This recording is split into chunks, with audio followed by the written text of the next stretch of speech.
Hello students, आइए देखते हैं बीटी कपास के बाद उसकी अगला टॉपिक पिंडक प्रतिरोधी पौधा के बारे में।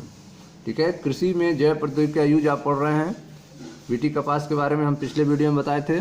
आइए देखते हैं पिंडक प्रतिरोधी पौधा के बारे में। विभिन्न सूत्रकृमि मानव सहित जंतुओं व कई किस्मों के पौधों पर परजीवी होते हैं।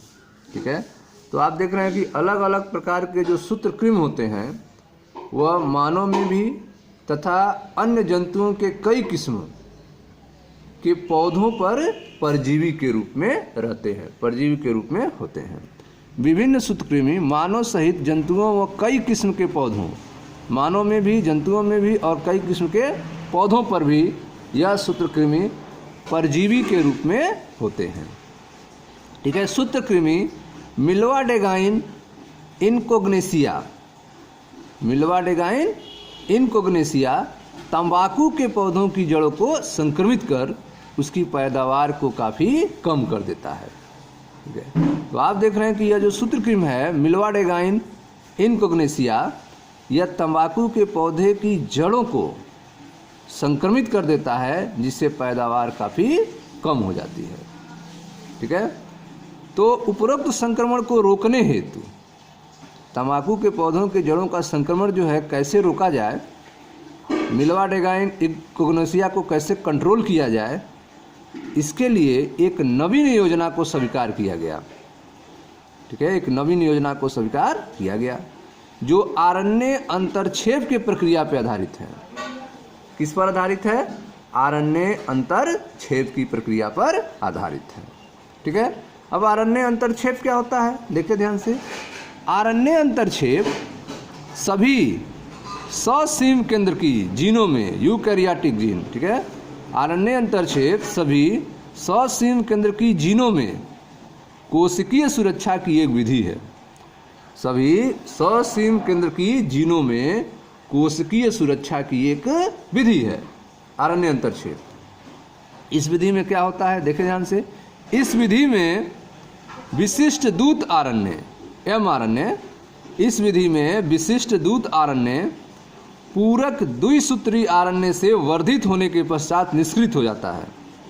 ठीक है, इस विधि में जो विशिष्ट दूत आरण्य होता है, जो सूचना देने वाला होता है, मैसेंजर आरण्य, वह पूरक द्विसूत्री आरण्य से, DS आरण्य से, डबल स्टैंडर्ड आरण्य से, ठीक है, विशिष्ट दूत आरण्य पूरक द्विसूत्री आरण्य से वर्धित होने के पश्चात निष्क्रिय हो जाता है। तो जो mRNA है, ठीक है, जो सूचना देने वाला है आरण्य है, वह पूरक द्विसूत्री आरण्य से वर्धित होने के कारण निष्क्रिय हो जाता है, जिसके फलस्वरूप दूत आरण्य का स्थानांतरण, ठीक है, जो mRNA है, जिसके फलस्वरूप दूत आरण्य का स्थानांतरण को रोकता है। ठीक है, तो इसके कारण दूत आरण्य का स्थानांतरण क्या हो जाएगा? रुक जाएगा, जिससे सिग्नल नहीं मिल पाएगा। इस द्विसूत्री आरण्य का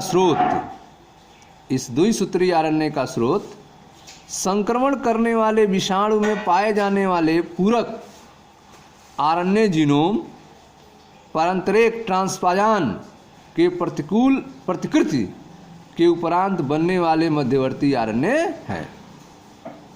ठीक है, यह द्विसूत्री आरण्य मिलता कहाँ से है?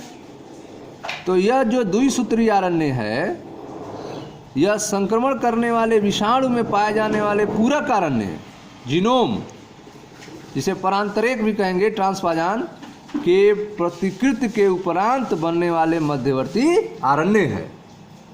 द्विसूत्री आरण्य जो क्या करता है? mRNA को रोक देता है, mRNA को रोक देता है द्विसूत्री आरण्य। और यह द्विसूत्री मिलेगा कहाँ से? विषाणु से ही मिलेगा। ठीक है, इस द्विसूत्री आरण्य का स्रोत संक्रमण करने वाले विषाणु में पाए जाने वाले पूरक आरण्य जीनोम ट्रांसपोज़न के प्रतिकृति के उपरांत बनने वाले मध्यवर्ती आरण्य होते हैं। ठीक है, यह द्विसूत्री आरण्य mRNA को रोक देते हैं। आगे देखें ध्यान से। एग्रोबैक्टीरियम संवाहकों का उपयोग कर सूत्रकृमि विशिष्ट जीनों को परपोषी पौधों में प्रवेश कराया जा चुका है। ठीक है, तो एग्रोबैक्टीरियम संवाहकों का उपयोग कर सूत्रकृमि विशिष्ट जीनों को परपोषी पौधों में प्रवेश कराया जा चुका है। डीएनए का प्रवेश इस प्रकार कराया जाता है कि परपोषी कोशिकाओं में अर्थ और प्रतिअर्थ आरएनए का निर्माण करता है। तो जो परपोषी कोशिकाएं होती हैं, डीएनए का प्रवेश इस प्रकार कराया जाता है कि परपोषी कोशिकाओं में सेंस एंड एंटीसेंस अर्थात अर्थ और प्रतिअर्थ आरएनए का निर्माण करता है। ये दोनों आरएनए एक दूसरे के पूरक होते हैं, जो द्विसूत्री आरएनए का निर्माण करते हैं। ठीक है, जब द्विसूत्री आरएनए निर्माण हो जाएगा तो वह एमआरएनए को क्या करेगा, निष्क्रिय कर देगा। ये दोनों आरएनए एक दूसरे के पूरक होते हैं, जो द्विसूत्री आरएनए का निर्माण करते हैं, जिससे आरएनए अंतरक्षेप प्रारंभ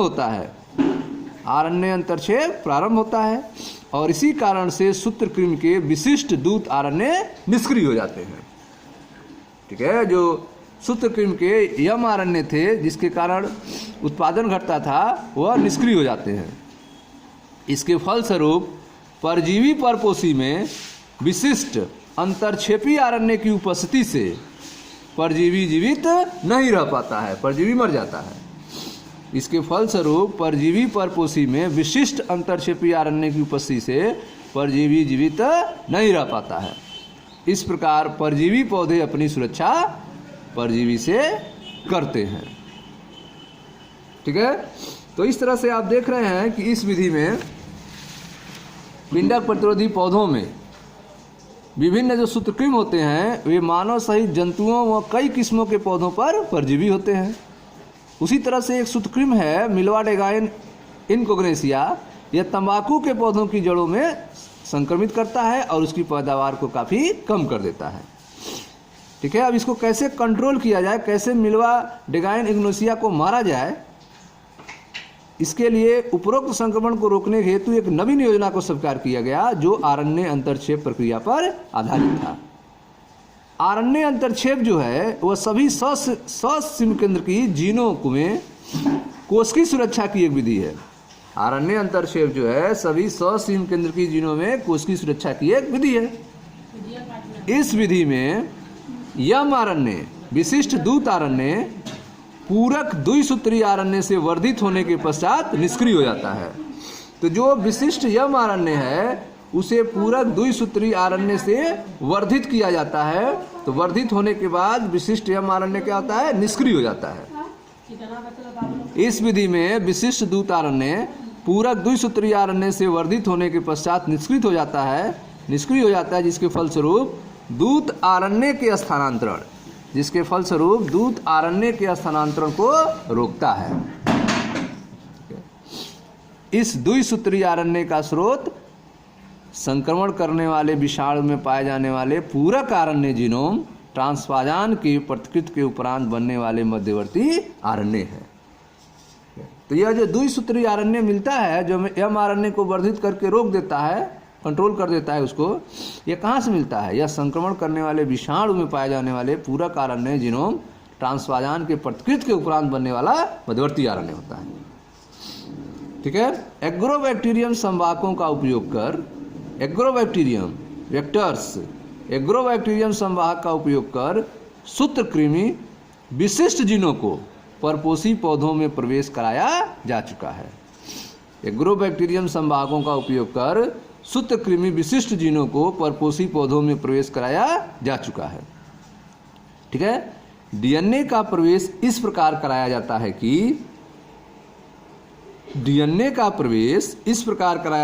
कि परपोषी कोशिकाओं में सेंस और एंटीसेंस आरएनए का निर्माण करता है। डीएनए का प्रवेश इस प्रकार कराया जाता है कि परपोषी कोशिकाओं में अर्थ और प्रतिअर्थ आरएनए का निर्माण करता है। ये दोनों आरएनए एक दूसरे के पूरक होते हैं, जो द्विसूत्री आरएनए का निर्माण करते हैं, जिससे आरएनए अंतरक्षेप प्रारंभ होता है और इसी कारण से सूत्रकृमि के विशिष्ट यम आरएनए निष्क्रिय हो जाते हैं। जो सूत्रकृमि था उसका यम आरएनए क्या हो जाएगा, निष्क्रिय हो जाएगा द्विसूत्रीय आरएनए निर्माण के कारण।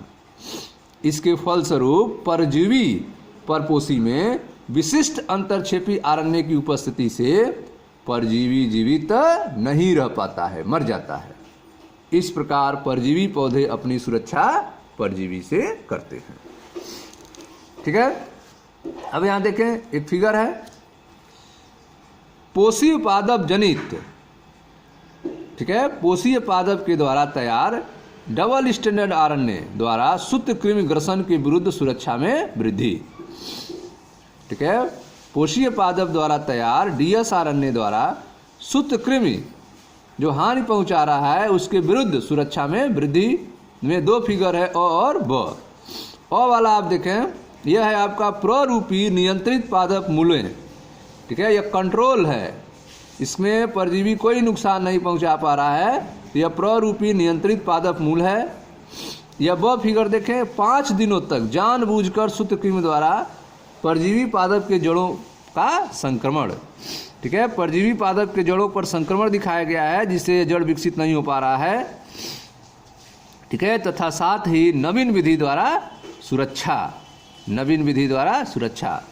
ठीक है, तो जब परजीवी नष्ट हो जाएंगे तो जड़ें जो है पूरी विकसित हो जाएंगी और पौधा विकसित हो जाएगा। तो पहला फिगर जो है वह प्ररूपी नियंत्रित पादप मूलों है, वह वाला जो है वह 5 दिन तक जानबूझकर सूत्रकृमि द्वारा परजीवी पादप के जड़ों का संक्रमण है तथा साथ ही नवीन विधि द्वारा इसको सुरक्षा भी दिया गया है। ठीक है स्टूडेंट्स, थैंक यू।